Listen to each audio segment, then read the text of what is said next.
opisina. Ipag-check ko kay Brother Joe, nandiyan ngayon. Ilang na lang ang misis, wala na nang mahimo. Ha? He has been to drugs for many years. Grabe. Estudyante pala natin sa Christian school sila nagbuwa. Successful ang iyang asawa. Graduated with good grades. Ang pinag-school na sa San Carlos. Isa sa mga mataas na grado po, nakagraduate na magandang dito. Nag-asawa sila, baptizer, went astray. May anak na utak. Pero kung saan buhay, wala. Nadakpan daw ng ginagot ng motor diri sa isa. So, naaktuhan sa mayroong depression. Maumawin ang dalan, databi ka na, mahawak ka. I don't mention this behind this pulpit with contentment or joy. It grieves my heart na dati natin itong membro, dati natin itong mga estudyante na makaululaw. Asa ko nito sa oras na walang ka na nangalagay sa inyo. Marami pa sa ilan sa kanila ngayon. Yung mga nag-backslide dito, yung mga wala na nangalagay, I do not know what is happening to their lives.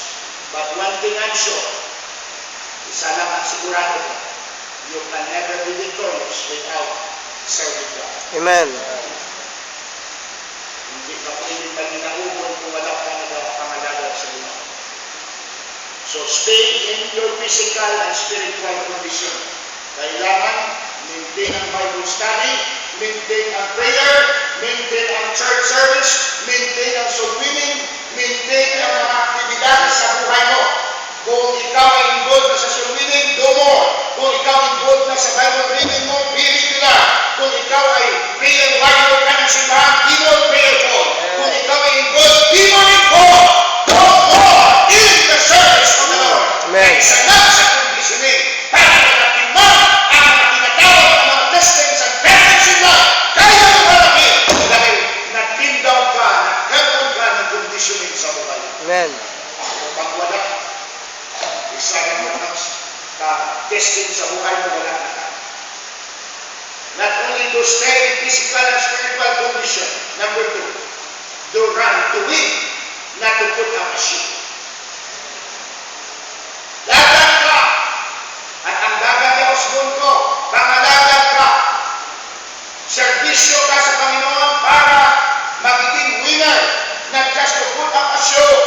Maraming buksinino na hatang 1 round pa lang, naging copy na ang attitude nila. Copy means murag sa kumpiyansa ka, overconfident ka, anaaya ka pa ng iyong mga wong sa kontra mo. Ang isang pinaka-undefeated at pinaka-magaling na UFC fighter by the name of Anderson Silva. Walang makatalo nito halos sa mga mabigiging na mga challenger. Madali ka lang inakaw. But nung last ka na away, nagiging garak-garak siya sa iyang kalaban, dinaganda niya ang kanyang nahong sa kanyang mulka. Nahiduan mo ka. Gusto na daw. Huwag mong pitat-pikatan ang yawa, huwag mong garak-garakon ang yawa, kung hindi ka mapagigit sa atong kaaway. Amen. There is no guarantee na magdadaog ka once nagiging nagiging overconfident ka. Hindi mo pwedeng dulaan ang kaaway. The main business. Tinuod greater is he that is in us than he that is in the world. Pero sa oras na magkaroon ka na ng overconfidence sa sarili mo, sa ikaw na nagtitiwala ka sa sarili mo, hindi ka sa Panginoon, tatalunin ka ng club mo. Amen. Tatalunin ka na. To run, to win, not to put up a show. Dagan ka, pangalagad ka, hindi pakitang tao. Amen, Brother Lorenzo?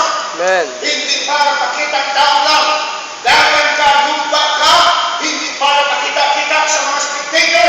Ganun din sa paglilingkod sa Panginoon, maglingkod tayo ng sincero, ng seryoso, hindi pakitang tao, hindi pagpakita ng siyo sa mga tao, kundi pinunanay na kaya maglingkod sa Kanya.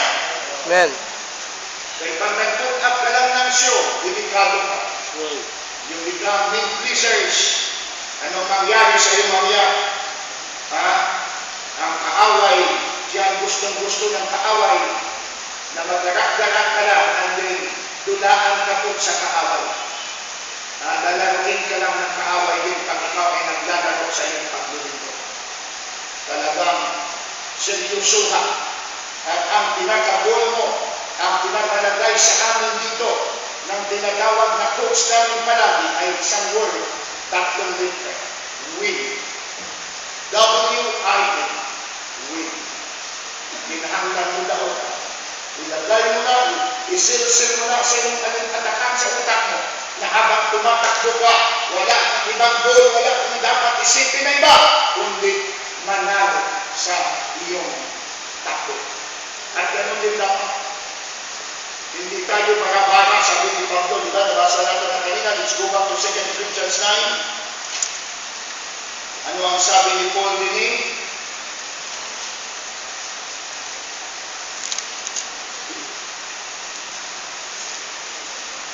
No, 1 Corinthians 9. Tignan ninyo ang sabi niya, know ye not that they which run in a race, verse 24, run all, but one receiveth the prize. So run that ye may obtain. Meaning, so run that ye may win. Ma-obtain mo ang crown.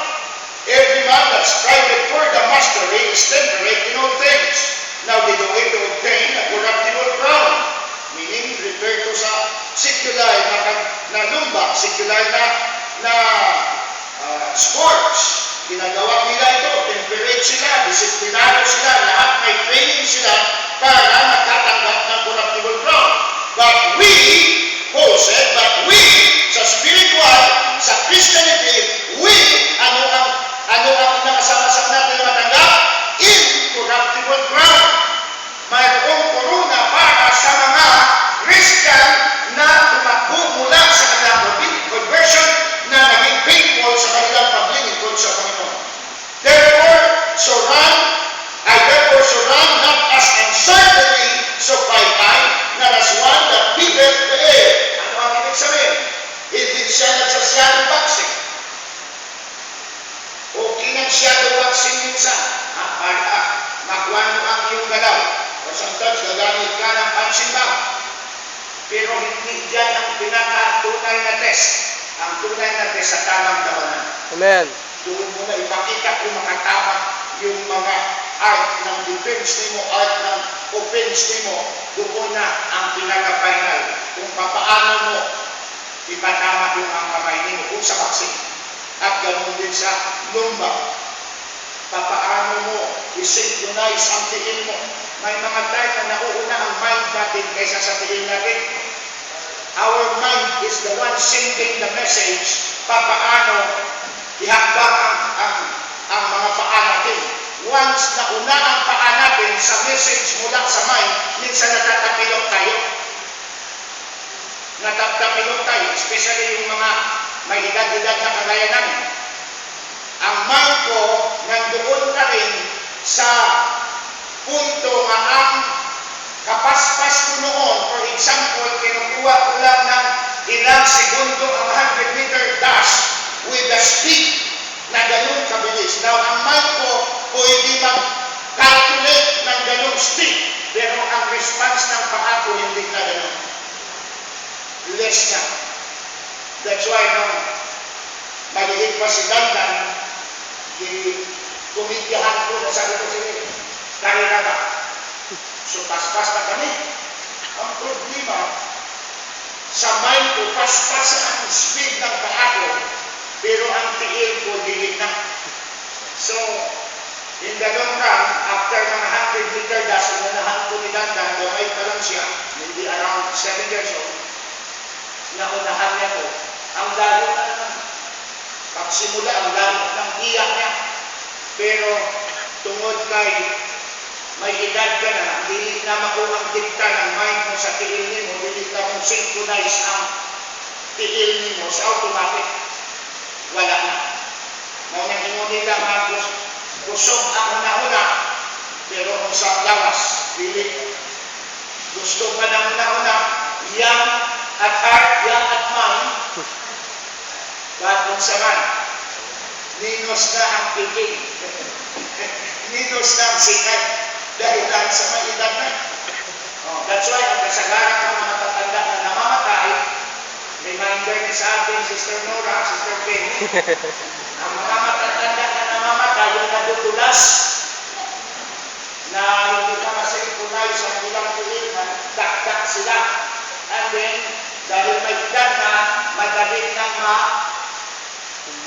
mapiang ang mga bukog na to. That's why, inom ng calcium. Inom tayo ng calcium.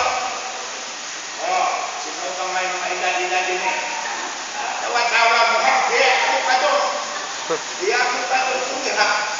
Kamong mga batang ka. Kasi di na mukha ko 20 anyos. So, yan ang problema. So, kailangan ang mind na to, i-train na to, ang physical na to, kailangan naka-activity nito. That's why exercise is important. So, durante na tukod ang pasyo. And the number 3 sa those, to keep your eye on your coach. Ang tingin, ang mata mo ay palaging nakatingin doon sa coach. Nagbibigay siya ng sign. Nandoon siya. Napapansin nyo sa mga boxing na pag naglugi na ang boksingero, mutanaw sa side niya, mutanaw siya, magagabatabang sa coach, naghihintay siya ano ang ma-advise. Sometimes, bisa kami pang sabihin ng coach kasi nung napabagsak ni Pacquiao si Morales, sabi na ito, kaduwayan ako sa isang round na, so sumisigaw daw ang papa niya, kaya papa niya, isa sa mga coach niya, sumisigaw, kaya. Sabi ni Morales, ganda na ang mata niya, hindi kaya. Sa ako palitay, mabangon ko, nakabulat ka.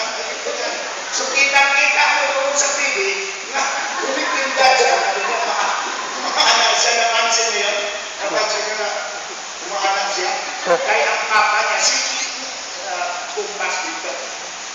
Minsan na, nagdugin na lang, tataw sila sa ilang bag, dahil na humihingit sila ng advice, itigil na ba? O sometimes, tumitingin sila para makakita ng coach.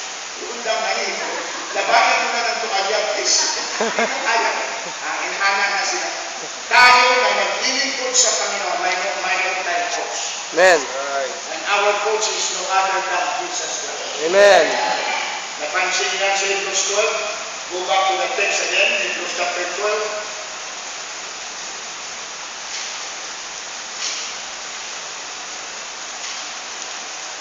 Ang sabi dito sa Hebrews 12, napakaganda ang pagkasabi dito. Sometimes may mga biblical accounts sa Bible na pinagamitan ng mga secular na illustration para maunawaan natin. Kagaya nitong Christian Olympic na ito, na pinaulagway, pinahalintulad ang ating paglilingkod sa Panginoon sa isang tinatawag na Olympic, ang pagtakbo. Now, sa verse number 2, ang sabi nito, looking unto Jesus, the author and finisher of our faith. Amen. Don't look around you. Don't look to people. Don't look at the audience. Don't look at circumstances. But look at Jesus Christ. Amen. Look at Christ Jesus alone. Tingin ka na. Nandoon siya, usually, ang mga coach nandoon sa finish line. Nandoon sila, nagsisinya. Come on, sige na. Gumaganyan sila.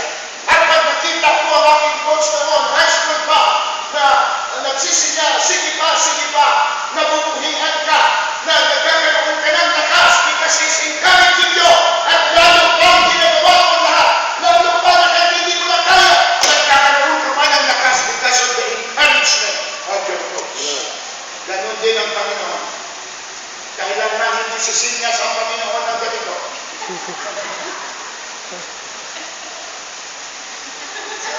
Wala, hindi gagawin ng Panginoon. Palaging sasabi na, Panginoon, come on! Keep up the good work! Sige ba? Isa pa ba? Sige ba? Malapit na! He will always encourage us. Amen. Kung mayroon mang panahon na humihigdog tayo, we quit in serving God. We stop serving the Lord. It's not from God. It's from the devil. Amen.